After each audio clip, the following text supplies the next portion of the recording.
Hi there, friend. My name is John Werner. I used to be a part of the largest cult in the United States. After studying the Bible, Christian history, and ministry, I set my sights on confronting the problematic nature of white evangelicalism in the United States. In 2019, I published my first book as a first step in addressing the subtle issues of this complex system. This podcast will continue that work under the same title. Welcome to The Cult of Christianity.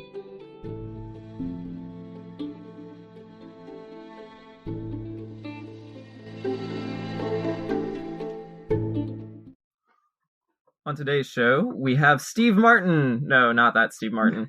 We have Stephen Hawley Martin. Stephen's a best-selling author and has interviewed dozens of near-death survivors, psychics, researchers into the paranormal, as well as quantum physicists and medical doctors. He has written extensively about energy and the afterlife. Stephen, thanks for coming on.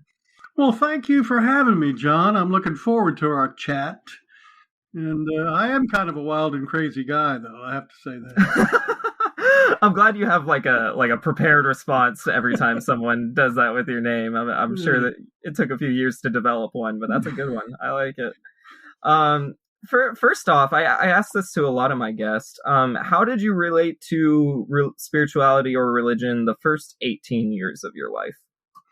Good question, John. I grew up in a family that I describe as being scientific materialists. They didn't think anything existed that you couldn't see under a microscope. They were very scientifically minded, and so I didn't have a whole lot of exposure to spirituality or the church during my first 18 years. I will say that we went to church maybe once or twice a year, Christmas and Easter, but it was more of a custom kind of thing that you did at that time of year than anything to do with religion. My mom was a big anti-Christian fundamentalist. She thought they were all, nuts. And I didn't believe any of that. I would say that at the age of, when I graduated from college, I think I was 23, I would describe myself as a borderline atheist agnostic, even maybe leaning toward atheist. And then something happened a couple of years later, which if you want to ask me about, I'll tell you about, but that sort of kind of made me seriously doubt the scientific materialist worldview. So that's when I started checking into spirituality, Christianity, other things. So there you go. Awesome. That's the answer. I definitely want to get more into kind of the spiritualism versus materialism thing. But just to further clarify about your main exposure to Christianity. So you say you have a kind of anti-Christian mom. Did you have more exposure as an adult or as a kid to Christianity? Well, let me just say that my mom was anti-Christian fundamentalist. She, back when I was growing up, I'm kind of an old guy now, I'm in my 70s. So when I was growing up back in the 50s, that's when people like, were yelling out hellfire and damnation and, come down the aisle or you're going to burn in hell or that sort of thing. And that's the kind of thing she railed against. My 7 times great-grandmother, who was actually not my mother's ancestor, but my father's ancestor, was hanged as a witch in Salem, Massachusetts in 1692. And that was kind of my mother's view of fundamentalist Christians, the Puritans, and, hanging people because they thought they were witches. It was, but on the other side, my father, who I really never got to know very well because he died when I was 7 years old, but he was actually the son of a Methodist minister. And he had 2 brothers who were Methodist ministers. So I think he had a little bit more spirituality going for him. He rejected the Christian fundamentalist kind of religion too, but in fact, now that I'm talking about it, I remember when I was very, very young, we would go occasionally to the Unitarian Church, which is the one that my father preferred. Which, if you know anything about the Unitarian Church, it's not a Christian church. It's a church that is actually the one here in Richmond, where I live, Richmond, Virginia, was founded by Thomas Jefferson. And Thomas Jefferson, as you know, was a deist. He believed that God created the universe, wound it up, and let it go, and was no longer involved in it. And the idea of the Unitarian Church is to bring people of all religions together. That's why it's called Unitarian. Christians, Jews, Muslims, Buddhists, anybody could go to a Unitarian Church, and it's really, from what few times I've been as an adult, more of going to hear a philosophical, lecture than it is to hear a sermon. And so, anyway, what was the rest of the question? Second part of that? Well, I was just, that was actually really, there was so much in there that I love. So you answered it. I was just curious about what your exposure to Christianity was as a kid versus an adult. And you're also, you mentioned to me you're married to a Christian, correct? I'm married to a very fervent Christian, very strong believer, and we go to church. I go to church with her. I like the church we go to. I think the sermons are good. And I've been married now to this woman for 34 years, and I've gone to Bible studies with her. I know a lot about Christianity now. I know basically what the doctrine is, what the canon is. I know a lot about the Bible because we've studied books of the Bible together in these classes that she likes to go to. And I don't I don't have any problem with Christianity. I think that Jesus was an enlightened being. I think that he and we can get into this. I think that when we come into this reality, most of us, practically all of us, 99.9% of us at least, are veiled. We don't remember where we came from, where we were before we came into this reality. I believe that we are all spiritual beings, eternal spiritual beings, magnificent eternal spiritual beings who have come into this reality, this physical reality, to have the experience of thinking and believing that we're separate. We're not separate. We're all one. There's only one life, and we're all part of it. We're all aspects of it. But when we come into this reality, we're veiled so that we forget that. And we come here for the express purpose of evolving. The whole idea of life on Earth, and in fact, in the universe, is evolution. Everything is evolving. Everything is one being that we are each aspects of. And I believe that Jesus understood that. I think that in some way he wasn't veiled from that. He and the Father, what he called the Father, which is the one life that we're all part of, were, one. And he knew that, and he saw that, and he felt that, and he was one with other people. And if you go through his sayings, if people just went by what Jesus said to do, the world would be so much better. So I don't have a problem with Jesus at all. I think he was probably the most enlightened being I'm aware of. There are yogis and things in India that come very close to what Jesus' understanding of the universe is. But nevertheless, because of the culture that he came into in his ministry when he was 30 years old, and let me just step aside here and say that I think probably, and there's evidence for this, between the ages of 12 and 30, 12 was the last time as a youngster that he's mentioned in the Bible when he spoke at the synagogue and people thought he was so wise. And between that time and 30, when he comes upon John the Baptist and is baptized, there's no record of Jesus in the Bible. I believe during that time he must have gone to India because his ideas are very close to the Hindu ideas of how what he calls the Father would be more like Brahman, and the whole idea of that we're all one, that Maya is this illusion that's created by physical reality, that we're all separate when we're not. And if you really look at what Jesus was saying, that's those Hindu ideas are reflected in practically everything he says. But he came into a culture that believed that God was a separate being. Yahweh is what the Jews called God. There was the God of the Jews. There was the God of the Canaanites. Everybody had their own God. And the whole idea of one God didn't even come along till after Jesus' time. So he came into that culture, and because people saw God as separate, they didn't really understand what he was talking about. And the other thing is the idea that he died for our sins on the cross as a human sacrifice. I mean, how gruesome is that? But it was what people believed back then. The Jews, you went to the temple to confess your sins. You took in a bird or something and executed it there on the altar. Who is it? Abraham, who's about to execute his son.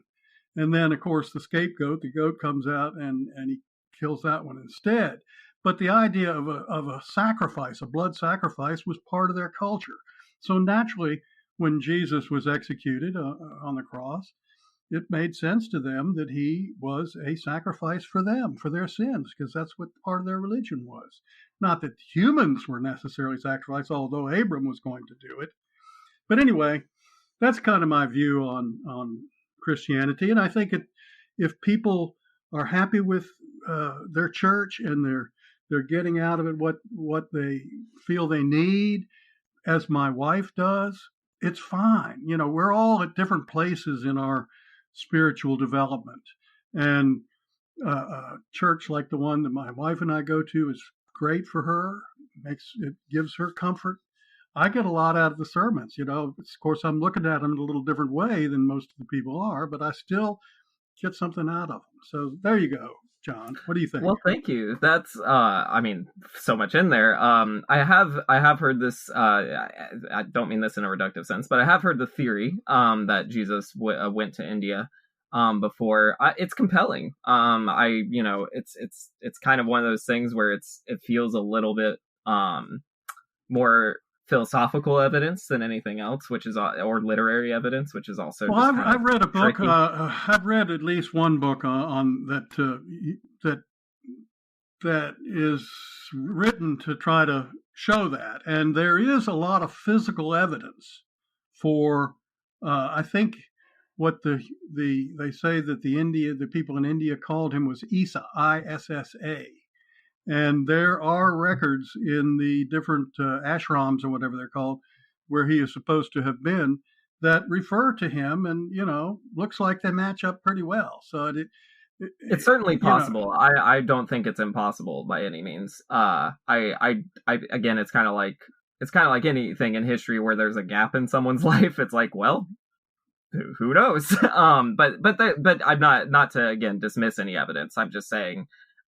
It would be very interesting for the listener to look into if they're curious about that. Yeah, I would suggest they go on Amazon. Go on Amazon and just plug in Jesus in India, and I'll bet you several books will come up. Absolutely, or even plenty of articles about it and stuff. Getting back to kind of you answered this I think a little earlier, but just so the listener's clear.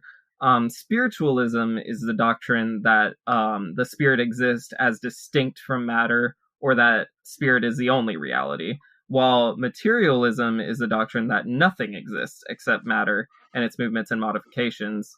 And there's likely many beliefs, philosophies, and people who fall somewhere between. Let me expand on that a little bit. The doctrine the idea that I've come to after 50 years of studying this and talking to hundreds of people who, both scientists and people who are into spirituality and those who've had near-death experiences and so forth, people who remember past lives, is that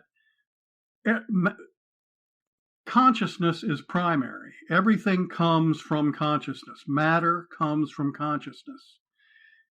There's this guy out there, his name is, I think it's Tom Campbell, who says that we're living in a simulation. That it's really, all in our heads, what we see around us. And that we come into this simulation, and we live, our 70 or 80 or 90 years, and then we go back to where we came from, which is, beyond the veil. But we come here to evolve and to have the experience of believing that we're separate. What are called physicalists, or what I call scientific materialists, believe that matter is all there is. That's the basic premise that was adopted back in the 19th century around the time of Darwin. Before that, it was deists like Thomas Jefferson, I mentioned him, and that evolved into matter is everything. We're all here by accident, which is, totally absurd and impossible if you really look into what reality is all about. It cannot have happened by accident. But anyway, we can get into that if you wish. And on top of that, they believe that consciousness is created by matter, because they believe that the brain creates consciousness. Well, they call that, the physicalists, the scientific materialists, call that the hard problem, because they can't figure out how matter, the brain, creates consciousness. And the reason they can't figure it out, John, is because it doesn't create consciousness. Consciousness creates matter. Matter does not create consciousness. And the brain is simply a receiver that integrates your consciousness with your body. You are a non-local, non-physical being. As I said earlier, a magnificent, eternal being who is having a very temporary physical experience. There you go. Yeah, so I use this word all the time, but I sometimes am, I think, purposely vague in it. So it sounds like a simple question, but it's not. What is consciousness? What is consciousness? Consciousness is the reaction of something outside of us to, it's our reaction to it. You can't have consciousness without something that appears to be separate. I think that if you really dig down into how things came about, there had to have been what scientists call the unified field, the field of where it's non-dual and it just exists. And somehow, and I've published a book. By the way, I'm a publisher as well as an author. Anybody wants to publish a book, please get in touch with me. Go to my website, shmartin.com, shmartin.com, and send me an email. Tell me about it. But anyway, I published a book recently that is supposedly information channeled from a very much higher consciousness, fifth or sixth density consciousness, that explains all that. And it goes into about a chapter and a half of mind-numbing information about how this unified field became conscious. So the name of the book is The Story of Us. It's by an Englishman who lives in France. His name is James King. And if they want to know how consciousness came about, read that book, because I cannot summarize those 50 or so pages in a couple of sentences. Sure. It's definitely a complicated question, and I think that's why some people just stop listening when you start talking about... If you read this book, you'll probably stop reading it after a while, too. But anyway, it makes a logical argument. It's just that it's so daggone involved, and it takes them so long to get it out there that it's just, hey, consciousness is primary. I just want to, I don't know if this is complicating the issue further or if it would help clarify anything. I think a lot of people, when anyone talks about consciousness, is is consciousness like something an individual owns, or is it something we all experience? Like, is it more individual or communal? There's only one consciousness, and it's one that we all share. There's only one consciousness. It is the consciousness of the one being that exists, and we each are windows on that. If you stop and say to yourself, "Who am I?" and wait, your consciousness may go to the back of your mind so that you can actually kind of view your own thoughts or your own mind. It's sort of like stepping outside of yourself and sitting on your shoulder and watching yourself. That is the one consciousness that we all share. It is that's very different. I mean, you've alluded to this. That's very different than like, most rationalist or materialist people would explain consciousness. Well, they're going to think they think it's contained inside your skull, and it's not. It is the silent observer. It is the part of you that can view your own thoughts, can kind of step back and consider your life and what you're doing. And it's the part of you when somebody says something to you to insult you, your ego is going to want to fly out and, give them their own dirt right back. Whereas your consciousness, your silent observer, your connection to the one life can, at that point, if it wants, stop you from doing that and think, probably that's not a really very good idea to lash out at that person. You probably shouldn't pull the trigger. That is the one consciousness in you that's at work. Very interesting. I would love to talk about this for about 3 more hours, but I will move on a little bit. A related question, though, what is energy? Oh my gosh. Well, energy is E equals mc squared. Energy equals mass times the speed of light. All right, that's a cop out. Energy is little vibrations and fluctuations and things that actually how matter is created. Somehow consciousness, if you look down and look at those little kind of quarks and all those subatomic particles that are fluttering around, at the speed of light or whatever, and they create matter. That's what energy is. Everything is energy. All matter is energy, as in E equals mc squared. Everything is energy, and it comes from consciousness. All material reality is energy. You know as well as I do that they say if you look at a piece of steel, if you could get a powerful enough microscope, you would see that there were great distances between the atoms and the electrons and all the little subatomic particles that are flying around. There's no such thing as solid stuff as the scientific materialists believed back in the 19th century when they came up with that theory. It doesn't exist. It's all energy.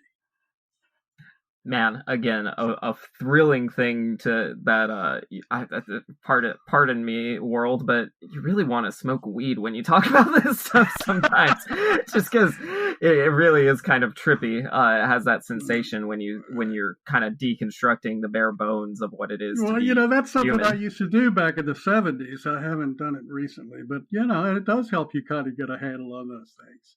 I bet I'm not much of a smoker myself, but I'm not against it by any means. And my few experiences, I can definitely relate to the stereotypes. It's just become legal in Virginia, by the way. Oh, congratulations! Still not in Georgia, but no one really cares. It's down here. We do it anyways. Intuitively, I think most people modern day feel that there is something more than we observe and experience. But many are likely either unconcerned or like underwhelmed by what that extra thing is. Is that apathy a good thing or a bad thing? I think I said earlier that we're all in different places on our paths, and it may be exactly what that person needs at this juncture in his or her evolution, soul evolution, because, the reason we come here is because of the we think we're separate, and that is part of the game that we're playing. And game is not the right word, but part of the reason we come into this reality is to realize or think that we're separate for a while. And that allows us to grow and expand in a way that you can't do when you realize that you are that you and everybody else are all one being. It just you can't do it if you are in that other reality. Whereas here is and part of what that separation does is cause us to have fear, to fear that fear death, to fear that we're going to not have enough money and become homeless, to fear all kinds of things. And that fear is something that, we hate it when it's happening, but when it's over with, we realize when we've gone through something that caused a lot of fear and we endured it and we get to the other side, and hopefully when we get to the other side, we're on a higher level of evolution than when we started out. So the fear is part of the catalyst or the crucible that causes us to grow. And so the fact that they feel separate and, all this BS about being part of one great life, that's not what they need at this time. What they need is to go through the hero's journey of the life they're on, because that's what's going to cause them to grow. So I think that there really is, as Shakespeare's Hamlet said, there's nothing either good or bad, but thinking makes it so. And that is true. You may think, what happened in Oshkosh, Wisconsin was bad, but, people come out of it having grown because of it. So is it good or is it bad? Well, it just depends on how you look at it, just like Shakespeare said. Yeah, man, fascinating stuff, especially because you're kind of there. You kind of can spin it either way, right? You can either find some hope in this sort of shared thing that we're a part of, or you can kind of be like, I don't want anything to do with that. Yeah. And so wherever you are is fine. You're right where you need to be. Yeah, and that's a very positive energy that I can appreciate. I'm going to do something that's impossible next. I'm going to try to give a brief summary of historical views of the afterlife. I promise It will be incomplete and way too brief, but here we go. So ancient Egyptians are some of the earliest people groups who developed doctrines about the afterlife. They had concepts such as the kingdom of the dead, purifying your heart so that you get rewards and avoid being devoured by a demon. They talk about trial periods in one's journey from this life to the next. There's also ancient Greek mythology, ideas of Hades, the underworld, the river Styx, and different paradises. And those are often imagined as like fields. And then there's ancient Judaism, and the concept of afterlife. They did have Sheol in the Hebrew Bible, and that was like a place of darkness where all dead went, both righteous and unrighteous, regardless of the moral choices they made in life. And it was considered a place of stillness. And then when the Hebrew scriptures were translated into Greek, the word Hades was actually substituted for Sheol. And this is reflected in the New Testament, where Hades is both the underworld of the dead and the personification of the evil it represents. And there's plenty of disagreements among scholars about whether ancient Jews also believed in reincarnation, or if they believed in annihilation or some sort of paradise. Jesus himself was not reported to have said much specific about the afterlife. Jesus said that the resurrected will be like the angels in heaven at one point. And Jesus also maintained that the time would come when the dead would hear the voice of the Son of God, and all who were in the tombs would come out. And those who have heard his commandments and believed would have eternal life, but those who did not would suffer condemnation. So Orthodox Christianity is supposed to be non-dualist and does not teach, actually, that there are two separate literal locations of heaven and hell in Orthodox Christianity. But instead acknowledges that the location of one's final destiny, heaven or hell, is figurative. However, from Catholic doctrines of limbo or purgatory to the Enlightenment's fetishism of the terrifying hell, Christian views of the afterlife are typically summarized as Christians go to heaven to rejoice with God, and non-Christians go to hell to suffer separation from him. Okay, so I'm going to ask a strange question here. What do you think some of these ancient ideologies got right? I didn't hear much in that I think was correct, or any of it. I think didn't Jesus never talked about hell. I mean, he talked about some garbage dump on the outskirts of Jerusalem, but didn't he, when he was on the cross with the two, today you will be with me in paradise. Today you'll be with me in paradise. I mean, that to me is about the only time I can think of that Jesus talked about the afterlife. Yeah, and then the angels in heaven comes from when they were talking about who's marrying who in heaven, and Jesus was like, nobody. You're going to be like angels in heaven.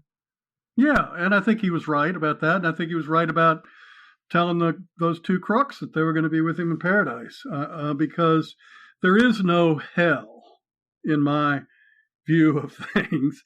There is only love. The one being of which we're all part is love. God is love. That's cliche, but it's true. It's a lot of times cliches are true. And also Jesus said, in my Father's house there are many rooms. And that is absolutely an understatement. Apparently there are so many realities that, there's no way that we little human beings in our dumbed down brains that we've got can even conceive of it. But I've talked to a lot of people who had near-death experiences, and I had one of my own. That was what really started me on this whole quest. I was let me quickly tell you that story, and then we can. Please do. I was going to ask if you didn't tell it, so I want to hear it. I was 25 years old, I think, about that, and I was not married yet. I was working at an ad agency in Baltimore, Maryland. I had two roommates. We had a large apartment. It was on a couple of different floors in an old townhouse in Bolton Hill in Baltimore, and I had a really bad case of the flu.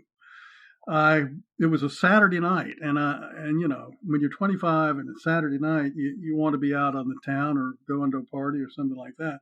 But I was up in my bedroom nursing this flu, feeling horrible, trying to read, and this is kind of ironic because I was reading Metamorphosis by Franz Kafka, where I don't know if you know about that book, but it's about somebody who turns into a cockroach or something, and he turns into a bug. Anyway, I was getting up to the part where this guy started to turn into being a cockroach.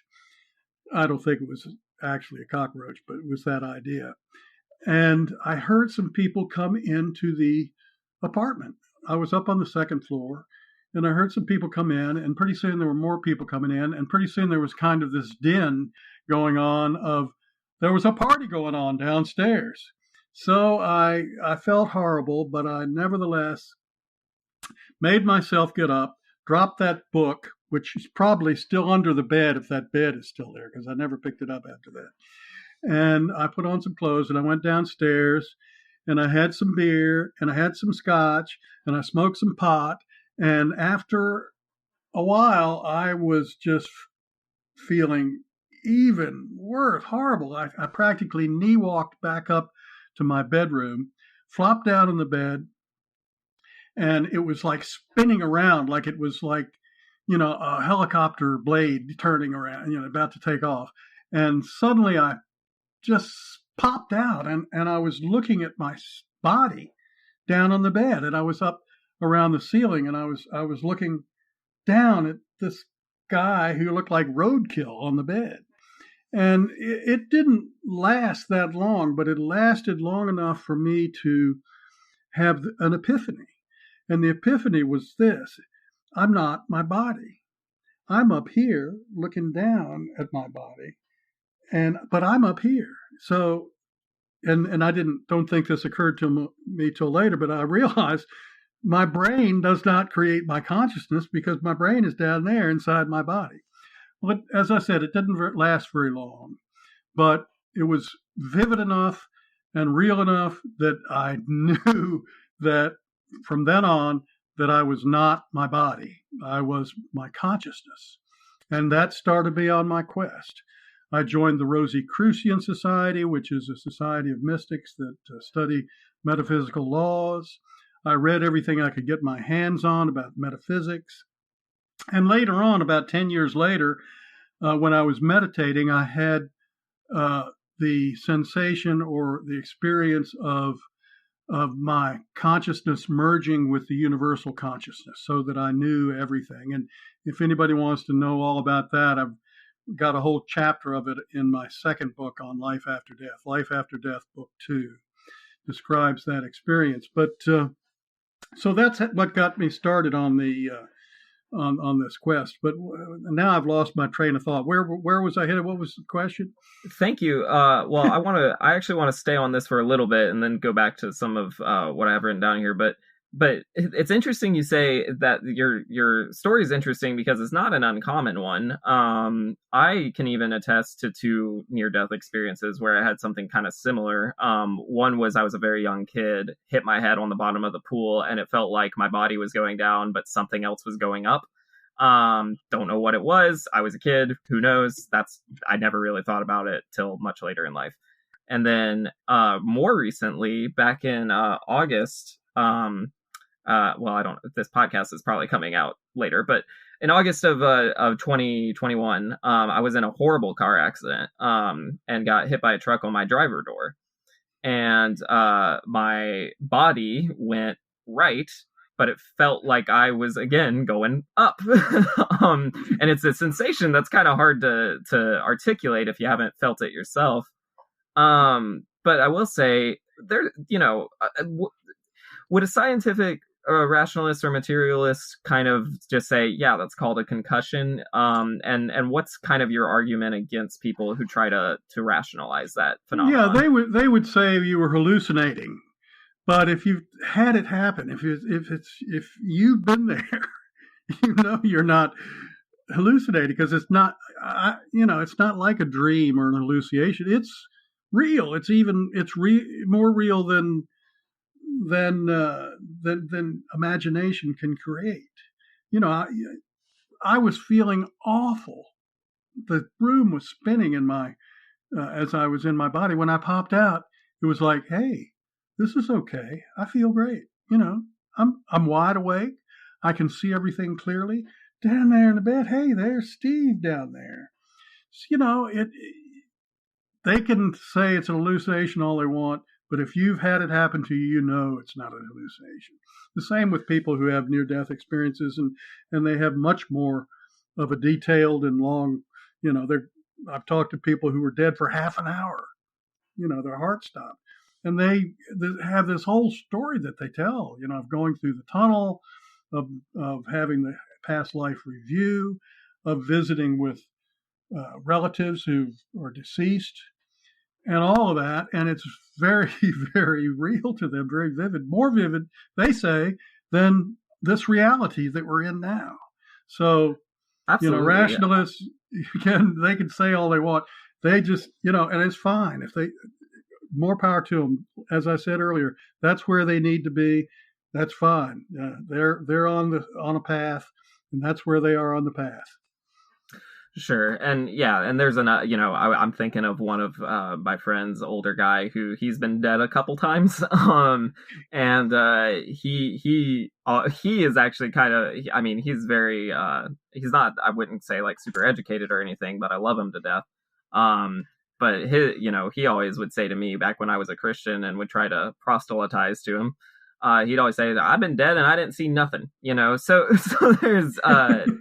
there's definitely stories like that too, which I think kind of maybe adds to it. But there certainly are phenomenon that scientific materialists have not been able to explain, and certainly fits with some of what we do know about energy and consciousness.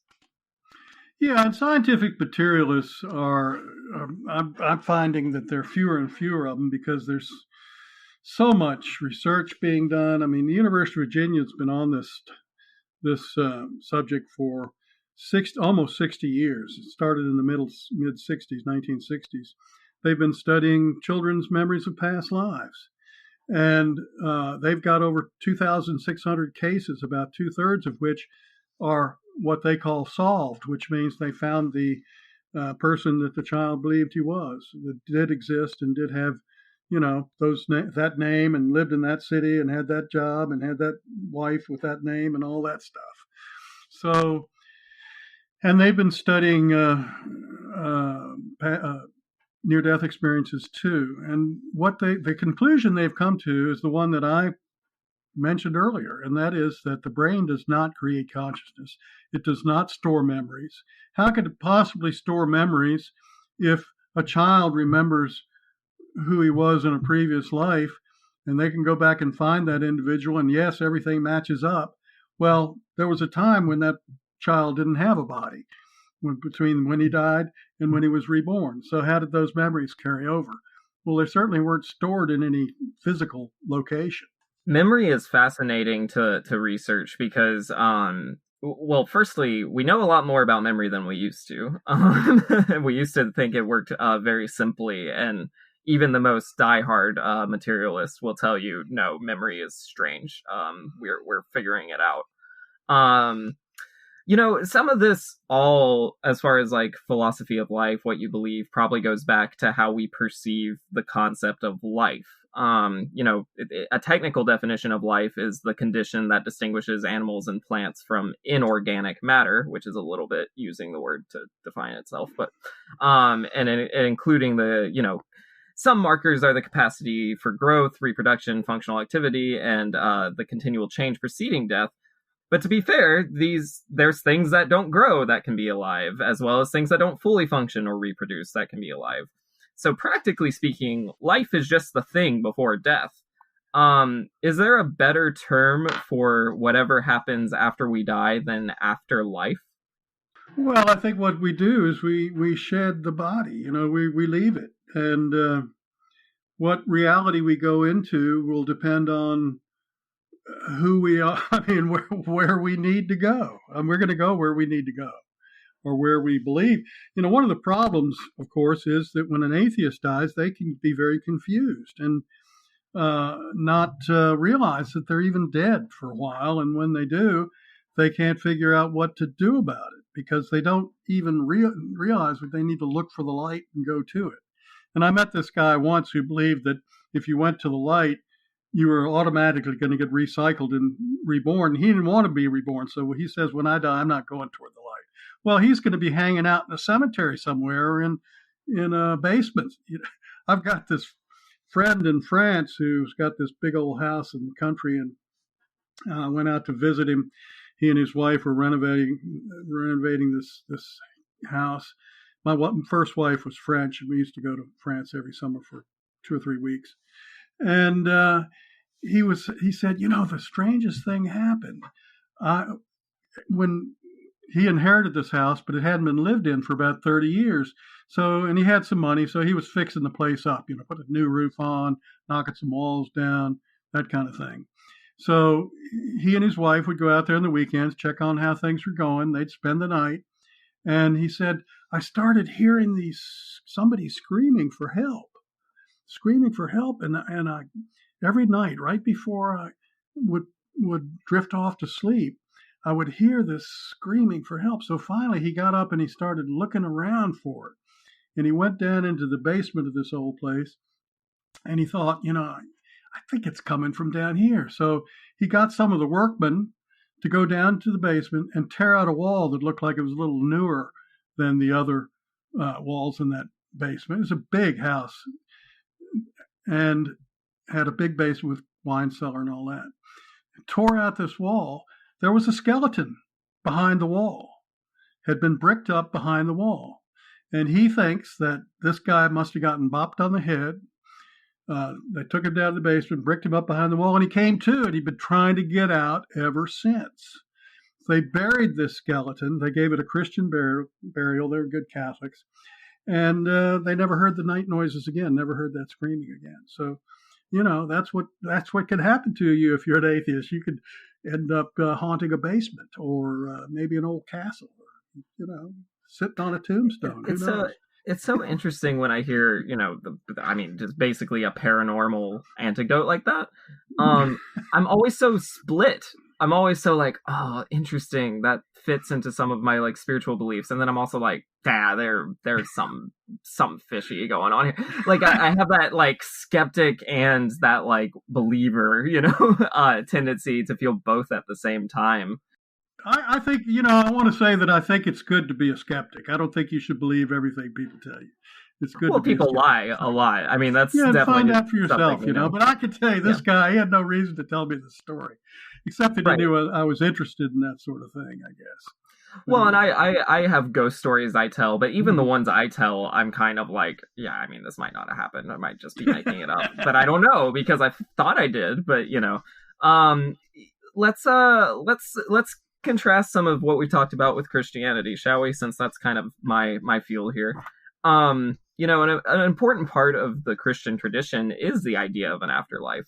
For many, it's how they resolve the rampant injustice of the human experience. Bad things happen with no resolve often, and good deeds are also done with no reward sometimes.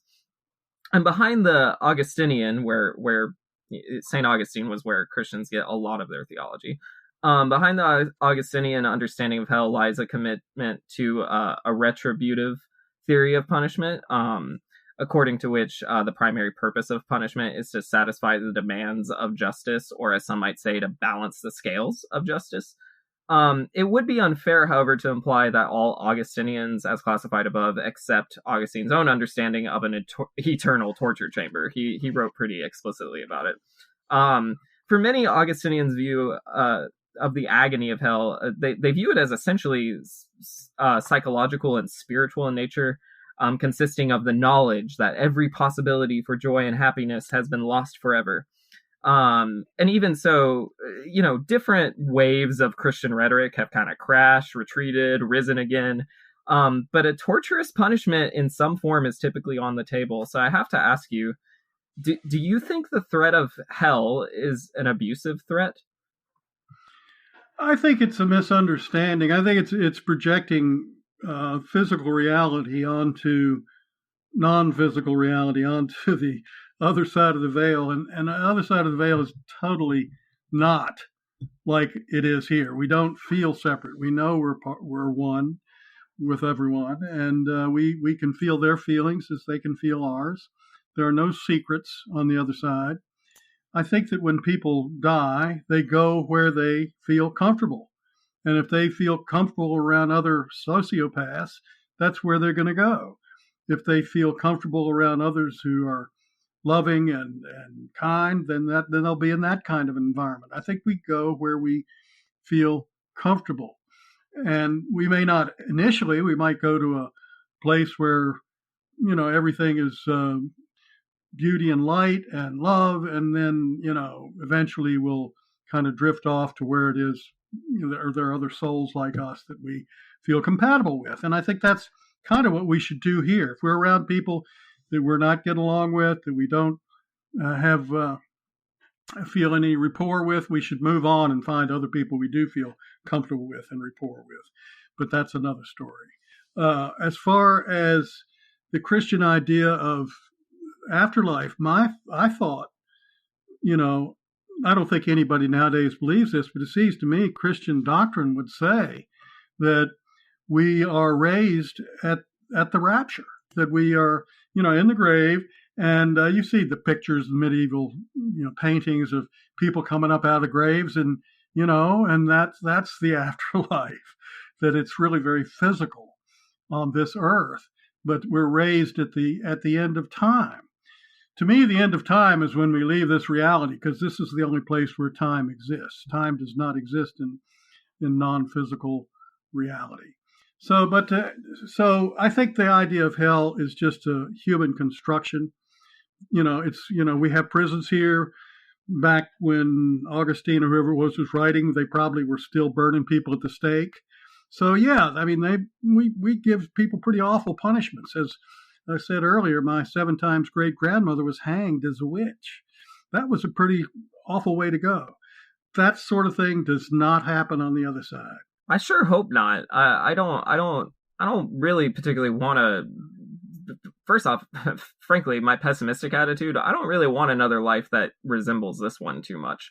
For various reasons. There's certainly glimpses of glory, so to speak, that are nice on this earth. But the bad stuff's pretty bad down here. But again, I think some of the Christian motivation for again, in the early days, hell was not really that big on the radar in early Christian tradition, but frankly, at least in American evangelicalism, it's like you can't talk about pretty much any theology without mentioning hell eventually, because you start deconstructing some of what they're saying, and then it goes back to, well, I don't want to go to hell. I just had someone on the podcast that essentially our conversation started going that direction, kind of out of nowhere. So what but I still do, I trust the intentions. I think it's about trying to satisfy a need for justice. I guess a way I could ask this is what do we believe about Hitler's afterlife? Because I think that's kind of where some of the motivation for holding on to these doctrines of hell come from. Well, I do think that we create karma that we have to deal with. And karma is not, people think the idea of karma is you do something bad comes back to you. That's a very simplistic view of karma. Karma really, according to Edgar Casey, who I've written a book about, if anybody wants to read that again, my website is shmartin.com. And that book is on there. You can click on it. Karma is a memory. It's a kind of who you are. And when you develop karma from, let me give you an example. I know people, perhaps know of people who always seem to attract someone to them, a significant other who abuses them, who treats them poorly, who treats them badly, maybe physical abuse, maybe mental abuse, but one partner after another, they're always attracting that kind of a person. So doing that is that person's karma, which means that in order for that not to happen again, they have to change their karma. So what is their karma? Their karma is that they must believe that they are not a worthy person, that they are a person who is worthy of abuse, or they wouldn't be attracting someone to them who does that to them. They're attracting people who have the same low opinion of them that they have of themselves. That's their karma. Can I jump in and maybe I'm not saying I disagree, because I definitely believe in kind of people I don't particularly care for use this terminology, so I don't want to associate with them. But I there is such a thing as a victimhood mentality, yes. or something where but there's another angle at that. I think a lot of people who find themselves in abusive situations often are just either undereducated or just not familiar with a certain kind of abuse. I've just seen that a lot, where I think it's not always like they have something they have to change their mind about. I mean, there's probably a lesson to learn, but I think also there's just a lot of abusers out there.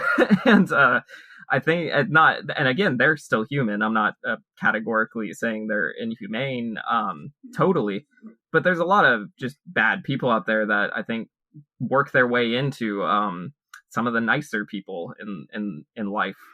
And if you're one of the nicer people, you need to get away from someone like that.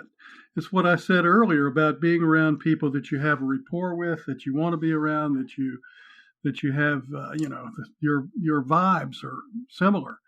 If your vibes are similar to that person who's the abuser, and what you need to do is change and realize that you are a magnificent, eternal, spiritual being having a physical experience, and you don't have to put up with that crap. You can move on. And once they realize that, then they can move on, and they can, they can forgive the abuser who's been abusing them, but they don't need to be around them anymore. I mean, absolutely. I would I would never encourage someone who's suffering abuse to stick it out for any reason. Right. But which I mean, a big part of the reason I actually discourage submitting to Christian systems is I think it can be a very abusive system. It's for very similar reasons. Well, it is. The whole thing about hell and damnation, and if you don't. But all that's created by people who are trying to control others. I mean, that's what it is. Look at the fact that Christianity doesn't have reincarnation in it anymore. It did for the first 500 years.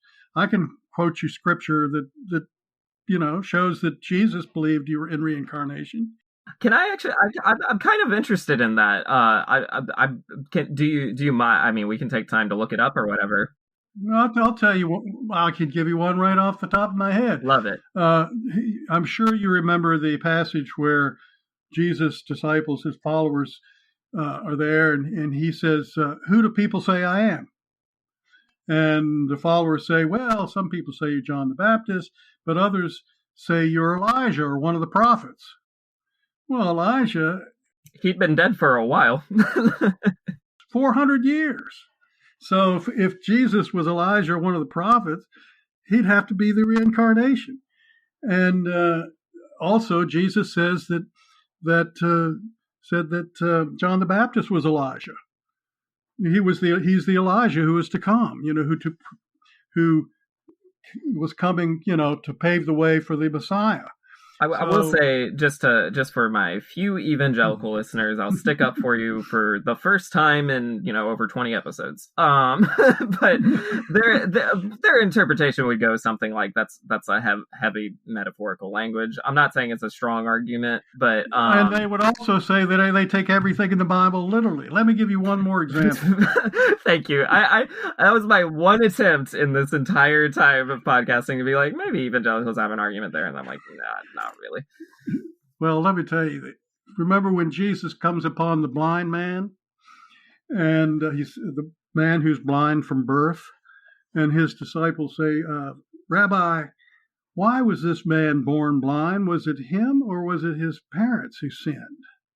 And of course, Jesus says, "Well, it was neither one. It was so that the glory of God can be shown," or something like that. But how could this guy be born blind because of his own sins if he didn't have a previous life? So, I mean, those things, one guy I talked to, the head of the Association for Research and Enlightenment in Virginia Beach, told me that he has counted at least a dozen references to that indicate reincarnation in the Matthew Gospel alone. It certainly was a belief of the time. I won't debate that. So let me tell you how reincarnation got expunged from the church doctrine. I would love to hear, yes. Yeah, it happened in 553 at the Second Council of Constantine, when the Emperor Justinian put pressure on the Pope to eliminate reincarnation from Christianity. And I'll say the reason he did it because it was accepted up until then. 500 years, more than 500 years, in the first 500 years of Christianity, it was part of the doctrine. It was eliminated because if people thought they were going to get another chance, another go-round to make it into heaven, they might not obey the church.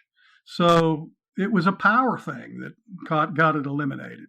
Justinian was the head of the church. I mean, the Pope reported to him, and he wanted it out of there for that reason. That's my opinion of why he wanted it out. It's not my opinion that he put pressure on the Pope to get rid of it, because he did. And the Pope reluctantly went along with it. I'm glad you brought this up. So I am familiar with this bit. It's like you triggered the old Bible school memory, just popped in. But yeah. So the argument was, as I remember, that there were Christians teaching reincarnation, and that was what was said. Hey, we got to cut that out. So that's but I've always heard it spun as I've heard things spun all kinds of ways. But I always heard it spun that it was because Christians shouldn't believe in reincarnation, not because it was generally accepted, but because there were outliers teaching reincarnation. Well, it was generally accepted in the 2,000 years ago. The Greeks, everybody believed in reincarnation. The only ones that didn't, Right. perhaps, were one sect of the Jews, and I've forgotten whether it was the Sadducees or the other sect. I think I don't think Pharisees believed in maybe that was maybe it was the Pharisees. The Sadducees did believe in it. I think that's correct. Yes. Yeah. Man, this is fun. I'm actually using that education I paid so much money for, so that's fun.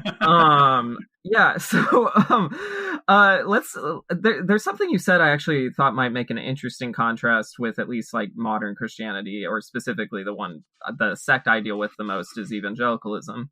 So less reformed Christians will state the basic idea that hell, along with the self-imposed misery it entails, is essentially a freely embraced condition rather than a forcibly imposed punishment. So it actually parallels kind of the whole you go hang out with who you want to go hang out with after. That's an interesting twist to me, but I still have a problem with that.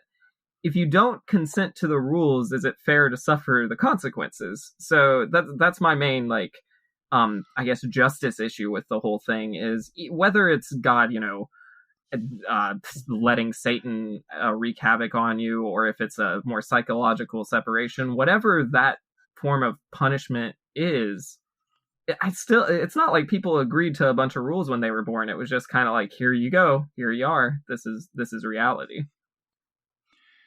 Yeah, I just don't think that, I think that God, I hear this in church all the time, but it's true. God loves you. God is love. God loves every one of his creatures. He's your children. If you have children, you love your children, even though they might do bad things or make mistakes. And I think God is the same way. God doesn't send you to hell. If you, as I said earlier, are, like to hang around with sociopaths, go hang around with sociopaths. It's okay with him. I think have you heard of, what is that? Emanuel Swedenborg's church. Emanuel Swedenborg lived in the 18th century, I guess, 17 something. And he apparently was able to kind of go back and forth between realities, between physical reality and non-physical reality. And his basic teaching was that there were 7 levels of heaven. That Earth here, this physical reality, is comparable to the one that would be in the middle. What would that be? 4, I guess. Well, as you went up towards level 7, it became more love, more do unto others, more heavenly in our idea of heaven. Whereas the middle one was equal good and bad, equal good and evil. And below that, it was more darker and dingier and more evil-like. But you ended up going to whatever level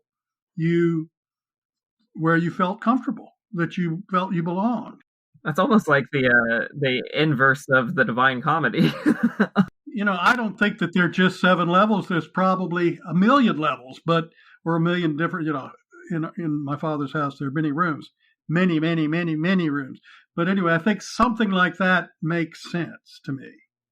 Yeah, I've heard individualized, catered afterlives, which is basically what that is, and I don't think that's crazy. I mean, in some sense, it actually makes kind of more sense. Rarely, if ever, are Christian theologians very specific about what heaven will supposedly look like. There's, as you said, there's nothing about it in the Bible. It's only Jesus makes one comment. We're going to be in paradise. That's exactly where I was going. I was like, the Bible says nothing clear about exactly what heaven is, and it's also, I think, not the greatest look to dig into theology about how rewarded you will be. It's kind of humble braggish there. One might also wonder how God could preserve the happiness of those in heaven who know that some of their loved ones are suffering forever in hell, again, in like a dualistic Christianity worldview. But I have a question for you, more general. Like, is there any evidence that eternal rewards are out there for anyone? I think that all that really is off what I think this physical reality that we're in right now is about. This physical reality, we are attending the University of Earth. And the reason we're here is to evolve, and it is to evolve spiritually. And the way that happens is that we face hardships here. We face hardships both in terms of physical hardships and in terms of psychological hardships, psychological suffering. We are on what's his name? The guy who the hero with 1,000 faces. He wrote that book. Anyway, we're on a hero's journey. We have left our home, our normal home, which is where we were before we came into this life. And we have been thrust into a hero's adventure where we're going to have to fight demons, and we're going to have to, go into the belly of the whale. We're going to make friends, and we're going to have good times, but we're also going to have to fight the bad guys and the demons, and we're going to come out on the other side. It's sort of like Dorothy when she's in Kansas and she goes to the land of Oz, and she meets the lion, and she meets the scarecrow and the Tin Man, and they go off on this adventure, and they have to get the broom from the witch. So that's their trip into the belly of the whale. And then when they get back to the wizard, he says, oops, I'm not really a wizard, but he manages to send Dorothy back to Kansas. And so she's gone through all that. She's had the hardships. She's had the dark moment when she didn't think it was going to work out. And then she's back in Kansas, and she says there's no place like home. She is on a higher level of understanding, a higher level spiritually than when she left. And that's what this whole life is about. It's not about rewards. It's not about going to heaven because that's your reward. It's about growing spiritually. It's a never-ending journey that we're on. We're going to be on this for eternity. And eventually we may be our own universe. I don't know where it all ends up. But I do think that is what reality, physical reality, is all about. It's a school. It's a university. We're here to learn. Oh, yeah. Look, you could buy my book. You wanna buy my book? Go buy my book. Go to VernerBooks.com. Yeah. Go to VernerBooks.com. Yeah. Go buy my book and buy my book. If you go to VernerBooks.com, you can buy my book. You can buy my book. Yeah. The Cult of Christianity. Exclusively available on Amazon. You can search The Cult of Christianity, How Churches Control, Contain, and Convert by John Verner, or you can go to VernerBooks.com. You can go to VernerBooks.com. Go to VernerBooks.com. Buy my book! Buy my book! Buy my book. Man, I haven't said this in a long time, but preach, brother, preach. That was awesome. That's as a huge fan of storytelling. This is something writers talk about, honestly, more than theologians. Is just the whether it be the hero's journey or story circles or all these concepts. You've written a lot about this topic of consciousness, afterlife. What are the pros and cons of investigating the afterlife? Pros and cons? Well, I think that if you get to where I am, whereas I'm not worried about dying. In fact, I'm kind of not looking forward to it, but I think it'll be an adventure too. I think that it makes a whole huge difference in how you look at the world, and whether it makes it a whole lot easier to weather these storms and the problems, and it lessens your fear because you know that it's all going to come out okay in the end. And even pain, I mean, it makes it easier to bear the pain. So I think I said earlier, I was talking about how fear is the big thing here. That's what we deal with, whether it's fear of something physical happening, or getting COVID and being sick, or whether it's fear of going bankrupt and having to live on, be homeless and so forth. Those are fears that we have to deal with. But that fear, just like Dorothy in the Land of Oz, she was afraid of the witch, but she faced it anyway, and she got through, and she captured the broom, and she is on a higher level of understanding. So when you internalize all that, it makes life a whole lot easier to deal with. So that is the benefit. I can't think of a downside to it except that you're going to have to. I look at people's belief systems. All of us have a belief system, and in one of my books, I compare it to one of these aisle-in displays where they put all these boxes in the form of a pyramid that just goes on up, one on top of the other, and they build this pyramid out of it. Well, if there's a belief down at the base that is one of your fundamental beliefs, and it's holding up all the other ones as it goes on up the scale, if you change that belief, that whole thing is going to come tumbling down, and you're going to have to rebuild it from the ground up. And that is the downside of opening your mind to what reality really is all about, because you're probably going to have to go through a period when you have to readjust and have to change a lot of your ideas, because a lot of what we believe just is not so. It ain't true. And so you're going to have to deal with that, and you're going to have to change those beliefs if you're going to get to where I have come after 50 years of this. So yeah, it's almost like, just that emotional uncomfortableness. That's not to reduce how real it will be, but that's essentially the feeling, is that uncomfortableness of unlearning things. I want to spin one more thing. I wasn't planning on asking this, but I would be remiss if my cynical self didn't chime in here. This is a very positive outlook. This is a spiritual view I tend to gravitate towards when I'm at my best. But when I'm not necessarily at my best, you talk about fear, right? The fear of being homeless. Well, I have been homeless before. The fear of losing everything. I have lost everything before. There's these fears that sometimes come true. And some I've told friends before, the funny thing about when a fear comes true is then you're like, yeah, that's not so bad. But it is bad. There's the two selves that are dealing with it. There's the rational self that can almost say, well, I mean, I'm still here, so it didn't kill me. But I've also, but then I'm like, some days are miserable. Some days, are tough. And, the promise of an afterlife, especially I'm pretty active in the suicidal, preventing suicide work. For many, many people, the idea that life keeps going is much more of a nightmare than a dream. So I just wanted to hear if you have any thoughts on that, or if there's any legitimacies to some of that kind of cynical outlook. Well, a couple of things come to mind with that, and one is that if life in the afterlife, in the other side, what I call the other side, is like it is here, then we come here to believe that we're separate and to experience those fears because we grow from them.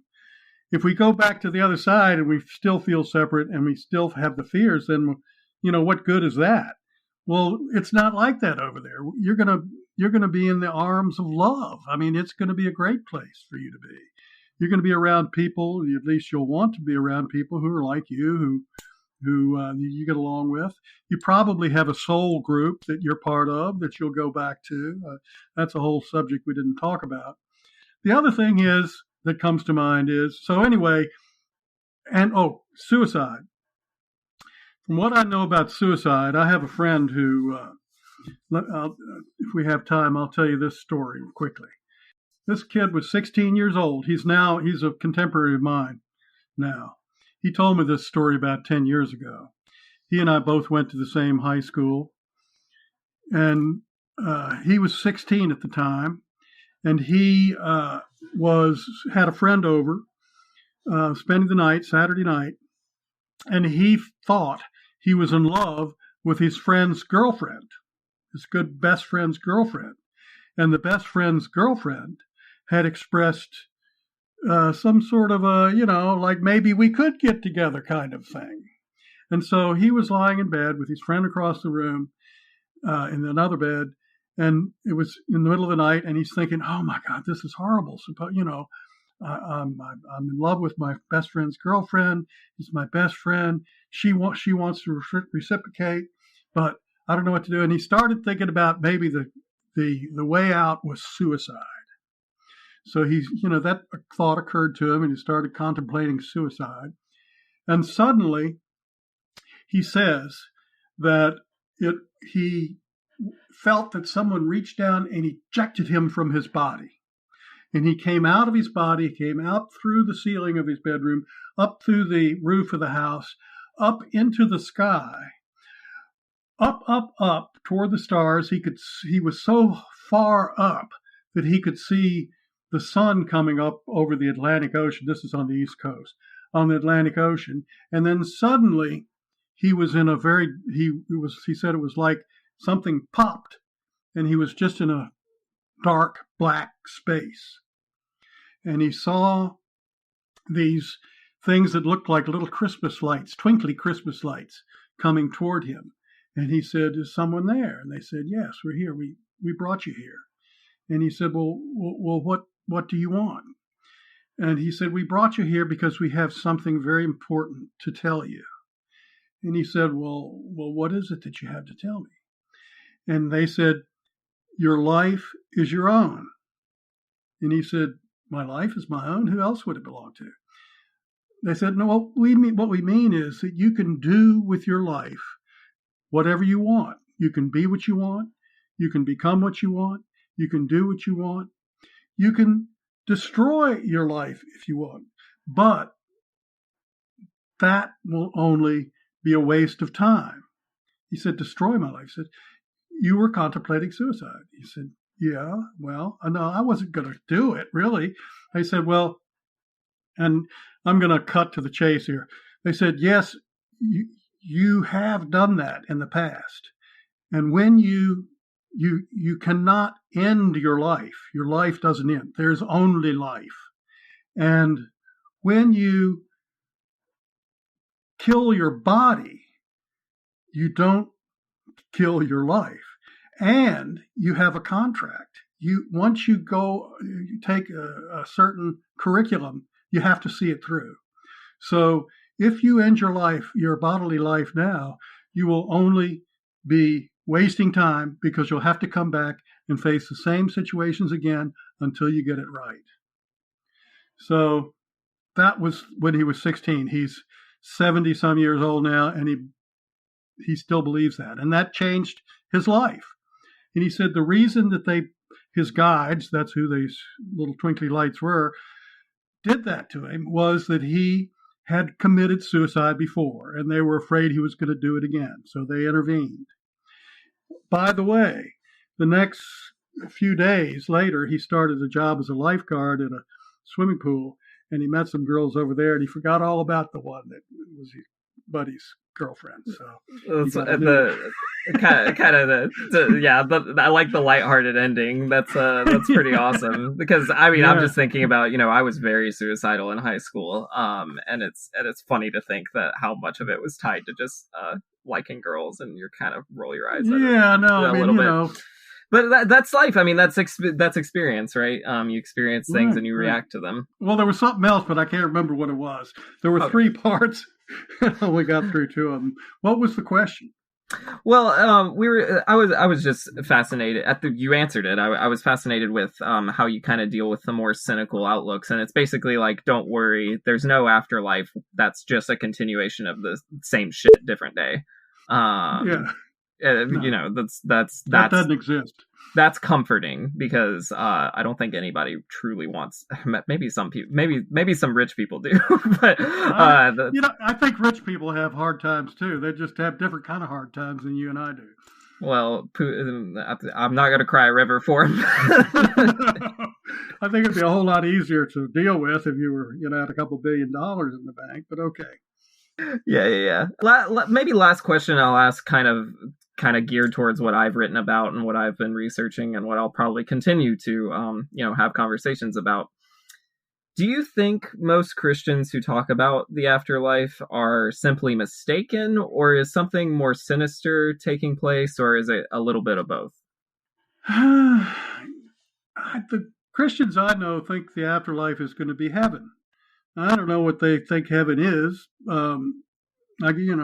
Sitting around on a cloud would be kind of boring to me. But I don't think it's sinister.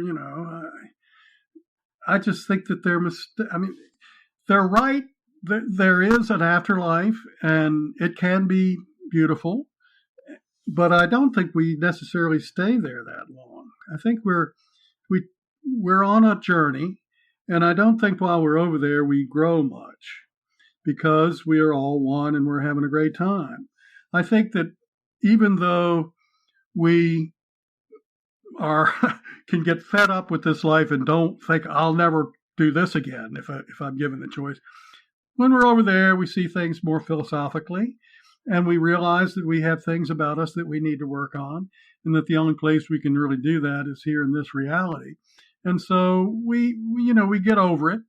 The Rosicrucians, I mentioned that I joined that mystical society long time ago, and I went through all of their courses. I went from novice to adept.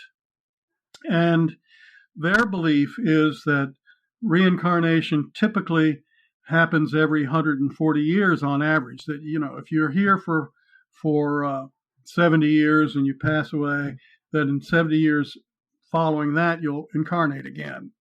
That would only be on average because, it could be several hundred years between incarnations. It could be only a few months. The children that I mentioned earlier who remembered past lives at the University of Virginia studied, their time between death and birth was on average is only 15 months. But that's mainly because people who remember their past lives, in those that have been studied by the University of Virginia at least, usually had a ending that was abrupt and before their time, so to speak. Like they were killed in a war, they were murdered, they were killed in an automobile accident, they had some kind of illness and died premature death. So they seem to come back quickly, and they have more likely to remember it. But I think the Rosicrucians are probably right that it is somewhere 140 years or so between incarnations. So we don't really stay over there that long, not any longer than we're here between incarnations. Sure, and I like that theory. Like, sounds good. Sign me up. I'm in. Again, I'll harp on it a little because I feel like I've been too nice today. What I'm witnessing in some Christian circles is not just a simple belief in afterlife. That's, I mean, I will say most people I've run into, they're sincere in their beliefs. I don't think they're like saying they believe something for a darker purpose, but whether it's self-sustaining or intentional by a group of individuals, it seems that their concepts of heaven and hell are used for manipulation, and it does. I think it ventures into abuse because it really does. It does force people into boxes and make them live their life very differently than if they didn't believe the man-made constructions of afterlife that they're coming up with.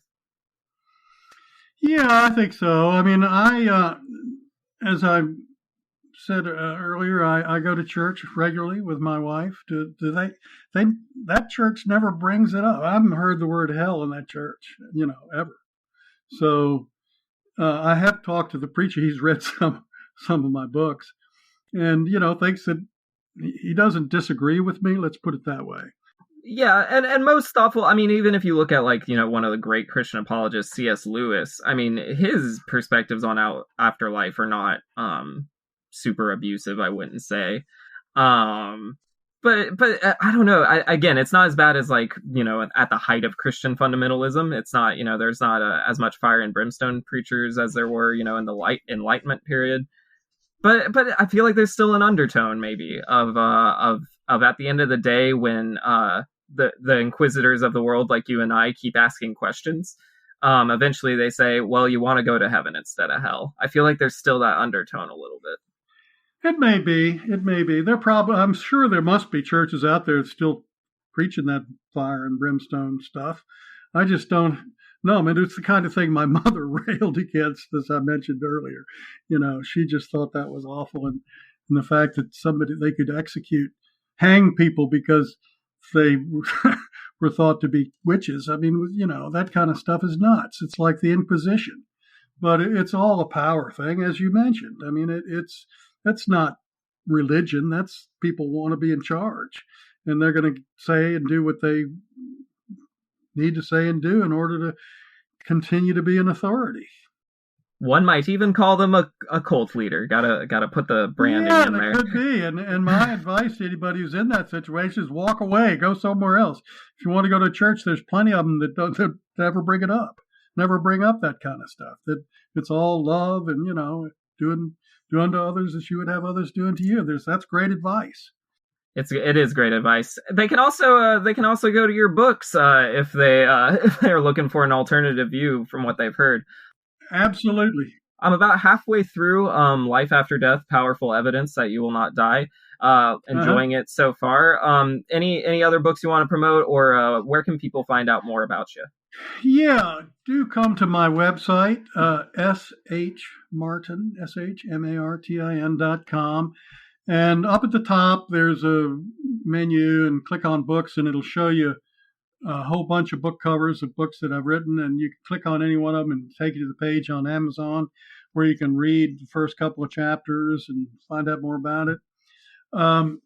There are, if you're interested, I've got a book on cosmology. I've got a book on what Christianity needs to do to fix itself. They need to get real. I've got a book on the second book to Life After Death, Powerful Evidence You Will Never Die, goes into my feeling of merging, sensation of merging with the infinite mind, which I think is pretty interesting.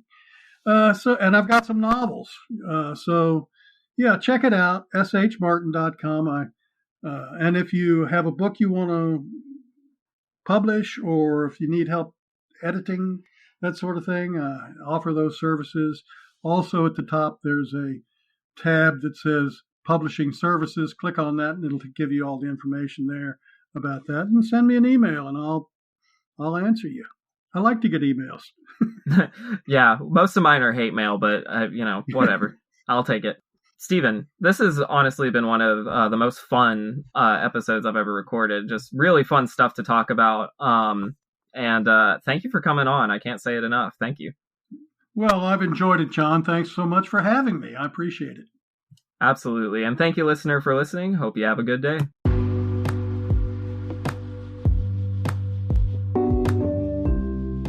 If you wish to learn more about what's going on in my life, or wish to purchase my book, go to thecultofchristianity.com.